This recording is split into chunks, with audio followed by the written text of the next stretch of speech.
Manchester United plan to bring in two attacking reinforcements. One good Manchester United academy player could be getting a loan move to Dortmund. Now, what a loan move that is. Amorim speaks about the importance of UCL football and just how that really impacts our transfer plans, the budget, and why is that interesting? Why United's transfer plans interesting? What do we know so far? One thing we do know is Anan is going to be back in goal for the Lyon game. We've got updates on De Ligt, Heaven, and Ahmad's injury, and of course, Xerxes being confirmed out for the rest of the season through Amran in his press conference today ahead of the Lyon game. Amran speaks about his squad in his press conference as well and pretty much hints that nobody is safe. And then also more links to Edison of Atalanta. This could be a move that Man United might be willing to make. So, hello, and welcome back to Alice Talks Football, and welcome back to your 10-minute Manchester United news roundup, where I'm going to round up all the latest Manchester United news, stories, and more into a 10-minute video for you guys.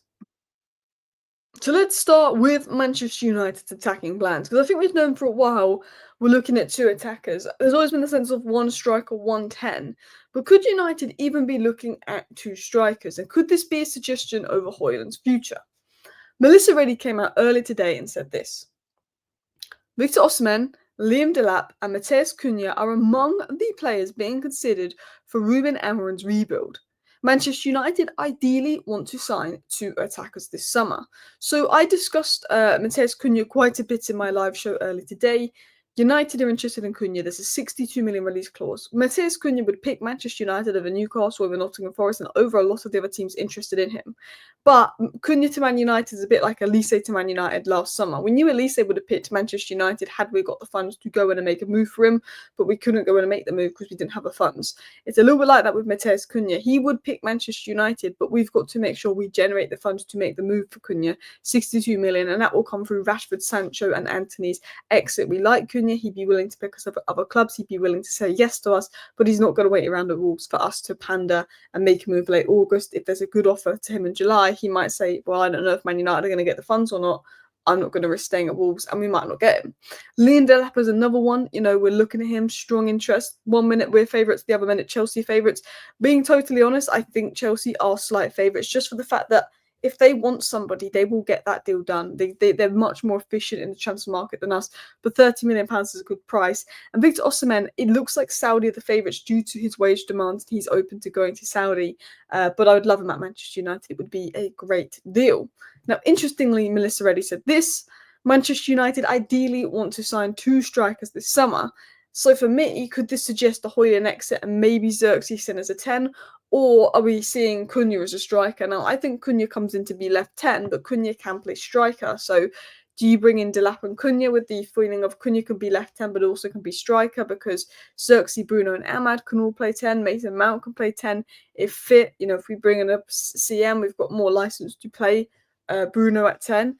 I think maybe, is that what she means? But apparently two strikers. I mean, Delap and an experienced striker would be ideal, with Højlund maybe going on loan and getting a fresh environment. Obviously, to sell Højlund, we will need at least £38 million because that's on his book value, which will make it a little bit more difficult to sell Højlund. But there is a lot of interest from Italian clubs in Højlund, but there was reports from Give Me Sport just last week that Man United are more open to keeping Xerxes and instead selling Højlund. When Ruben Amorim first came in, there was talk of us selling Xerxes in January and Højlund being the long-term striker.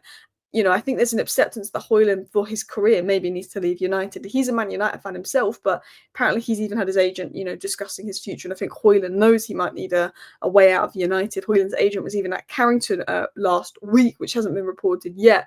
But I spoke to somebody and they said that Højlund's agent had been at Carrington, which is something he doesn't normally do, which again is maybe a suggestion that the Højlund could be looking for a move. So let's continue on into moves. Borussia Dortmund and a number of Dutch clubs have made initial contact over a loan move for JC Fitzgerald. He's one of the best academy talents, and I'm surprised we haven't seen involved more. And I think, a loan move to Dortmund would be an incredible bit of business. I mean, we've got so many good academy talents, and I really hope we can get them the right loan moves, or we can integrate them more into the team. I think with this season almost over, I would like to see, maybe Morehouse involved, maybe Fletcher involved more for Manchester United. But JC Fitzgerald is a very good player, very versatile player that can play all over. He's only 17 years of age, but he's rated highly and one to watch. And I think if you go to Dortmund on loan and you start looking good, the value is very good. And if Dortmund are in for a young player, it normally means he's got a ton of potential. So let's talk about Ruben Amorim's press conference ahead of the Lyon game. I think it is about the budget when planning for next season. The Champions League can change everything. If you are in the Champions League, you play top teams on a Wednesday, and at the weekend, this is the best thing. But we have to have the best team. What Ruben Amorim is basically saying here is the importance of winning the Europa League gets us in the Champions League. And if we get in the Champions League, we're going to have a bigger budget in the summer to spend more money. And that obviously is important. It gives you an advantage. And it also gives you the pull to bring in better players. So from a financial perspective, Manchester United obviously want to win the Europa League, so they're back in the Champions League. And Ruben Amorim will know that he will have a significant advantage in his second season should we be back in the Champions League, because he will have more this summer. So there's definitely an importance in us winning. It doesn't save our season, but it makes things a lot better. It means we're not out of Europe next season.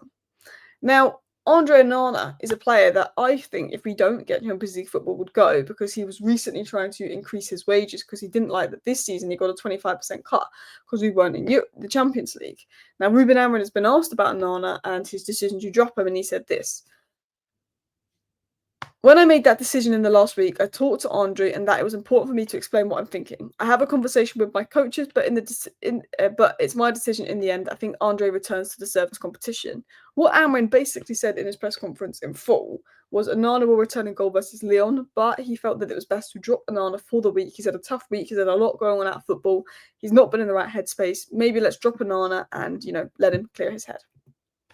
He was then asked about the squad, whether he'd sign a new goalkeeper, where we need to improve, sort of being pressed on questions, and Ruben Amorim said some interesting things.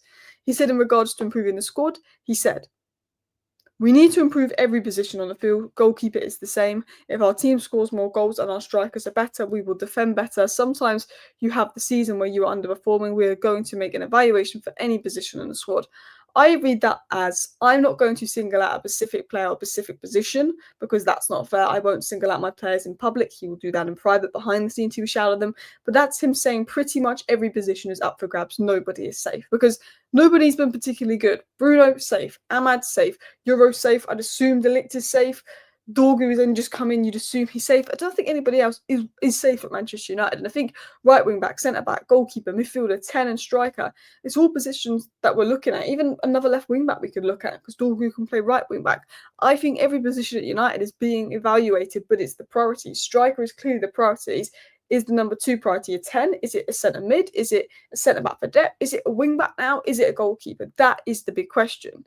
Now, Ruben Amorim was pressed on to answer whether he'd be looking for a new keeper, and he says, "You choose the questions, I choose the answers." He didn't say, "No, I'm happy with Onana, we're going to stick with Onana next season." If he rated Onana, he probably would have said that, and I think that's a strong indication of he'd be willing to sell Onana, but he's not going to call out Onana publicly and say, "Look, we're going to sell him."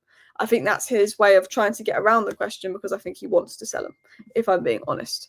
Continuing on, so why are the transfer plans interesting? So first of all, we want 2 attackers, not just 1, and we need 2 attackers. You could even argue 3.